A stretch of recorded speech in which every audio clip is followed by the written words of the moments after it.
لوگ کہتے ہیں کہ الو آ گیا، اور جہاں الو ہوتا ہے وہاں اجاڑ ہوتا ہے. یہ بربادی کی علامت ہے. الو استعارہ بنا لیا بربادی کا، اور یہ ہمارا خود ساختہ ایک تصور ہے کہ جس جگہ پہ الو بولیں، الو بیٹھیں، تو وہاں بربادی آ جاتی ہے. عجیب فلسفہ گھڑ لیا. الو کے بولنے سے بربادی کیسے آئے گی؟ اور اندر کا نفس الو بن گیا تو پھر بربادی آئے گی. اس کو دیکھو کہ وہ خراب تو نہیں ہو گیا. میں کہتا ہوں ایک گھر میں صبح کا آغاز سجدوں سے ہوتا ہے، پھر سورہ یاسین کی تلاوت کی جاتی ہے، سارا دن گھر کے اندر محبت، چاشنی اور پیار سے افراد خانہ کا وقت گزرتا ہے. کمائی کر کے لانے والا گھر کا کفیل رزق حلال لا کے اپنے بچوں کو کھلاتا ہے. نظر کی پاکیزگی اور خیالوں کی طہارت کا ساما ہوتا ہے. شام کو سورہ واقعہ پڑھی جاتی ہے، سونے سے قبل سورہ ملک کی تلاوت ہوتی ہے.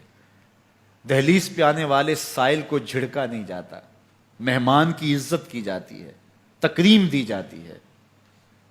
گھر کو صاف ستھرا رکھا جاتا ہے. قرآن کی تلاوت کی مہک پھیلی ہوتی ہے گھر میں.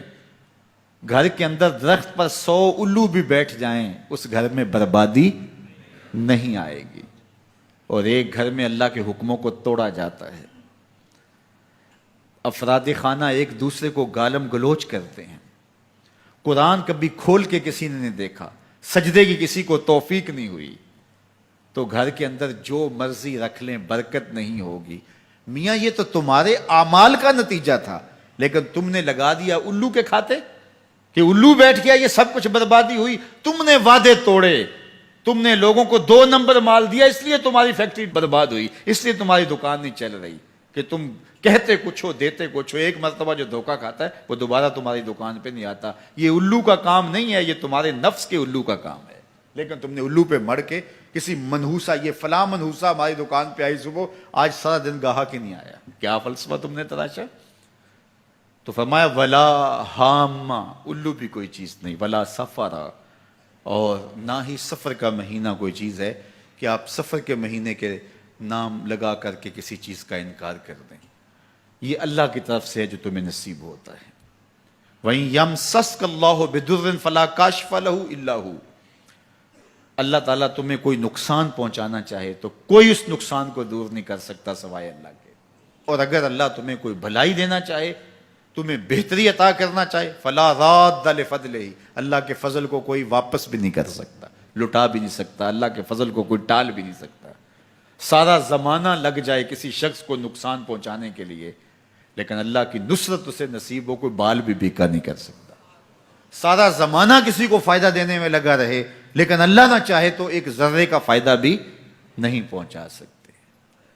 ایسا ہوتا ہے نا کہ مریض بہت دولت مند ہے اور اعلیٰ سے اعلیٰ علاج گاہ میں اس کو پہنچا دیا گیا، ہر وقت 5-6 ڈاکٹر اوپر کھڑے ہیں، ایک ایک سانس کو کنٹرول کرنے کی کوشش کرتے ہیں.